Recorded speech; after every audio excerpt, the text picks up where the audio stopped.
Oh no, what's wrong with that tankless water heater? There's some corrosion or condensation. Now, am I a licensed professional? No. What happens when the exhaust pipe is covered with a foam collar inside of a warm garage? Foam insulation around the exhaust vent was creating sweat that could cost you thousands of dollars. And I got the tankless water heater here, furnace here, something that could come up in your client's inspection, and it did come up in my deal. We were able to navigate it, we understood it, we knew what it was, and it really wasn't a big deal at all. But for someone who doesn't know much about tankless water heaters, when this comes up in your inspection report, red flags fly, alarms sound, and your clients or a broker on the other side could end up treating this more seriously than it really is. And as always, definitely see a licensed professional for their professional opinion on this, and very quickly they could come out here, diagnose what was going on, and reassure everybody that this is a perfectly good 7 to 8 year old tankless water heater. So here we go. This is a foam collar.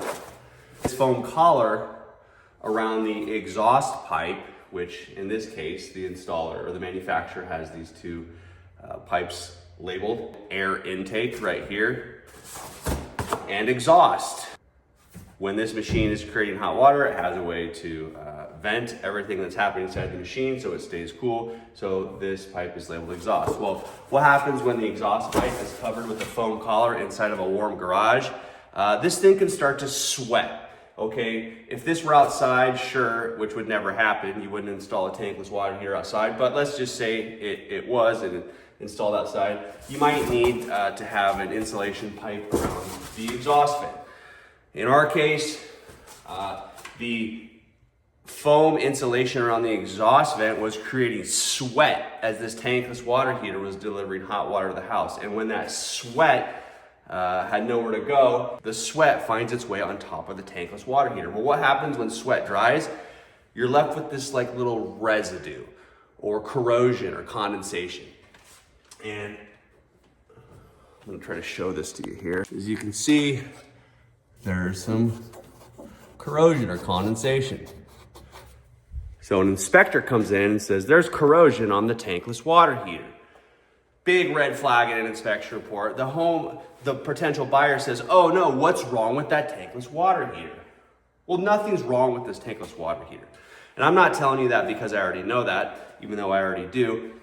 What I'm telling you to do is always have a licensed professional, someone like a plumber, come look at a tankless water heater. They can quickly go, oh yeah, a little corrosion on top of the system.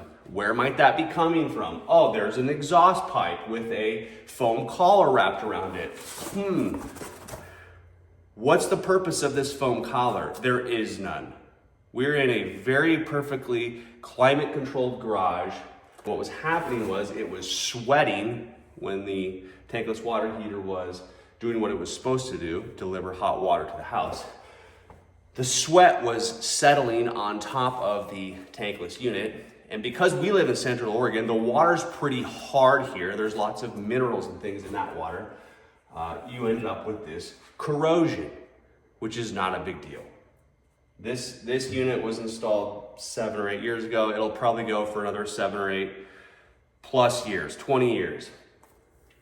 So if you see something like corrosion or condensation that's resting or sitting on top of a tankless water heater, don't be alarmed. Just think with your mind, I'm going to call a licensed professional to come look at it, help me understand what's really going on. And if you are a realtor who is comfortable in the home space and is familiar with mechanical systems, furnaces, tankless water heaters, then that's a big bonus for your clients. In my case, I worked in HVAC and plumbing for a few years, and I've been around the home and construction industry space for a long time, including restoring a 100-year-old house near downtown Bend in the Flats. So my hands have been on just about every part of a home remodel project that you could think of.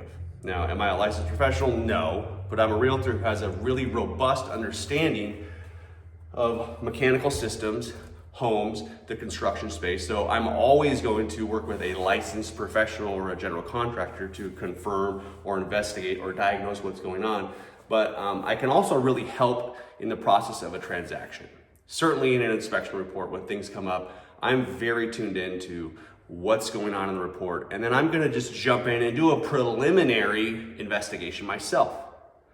And then I'm going to either connect with a licensed professional or run a diagnostic with the licensed professional and figure out what's going on. So if something like this comes up in an inspection report, I hope you have a realtor who is able to at least have a basic sense of what's going on here and then get it confirmed by a licensed professional, because it could cost you thousands and thousands of dollars. The buyers on the other side of my client's house were painting a picture to the effect of the mechanical systems in this house are about to go bad. They're like, the corrosion on top of that tankless water heater must mean that this thing is at the end of its useful life, which is just simply not true. So I hope that's helpful as you're thinking about selling your house or as you're thinking about buying a house. When it comes to the mechanical systems, it is good to have these serviced regularly and taken care of, especially the filter in the furnace. That's a real easy one that you can do on your own as a homeowner.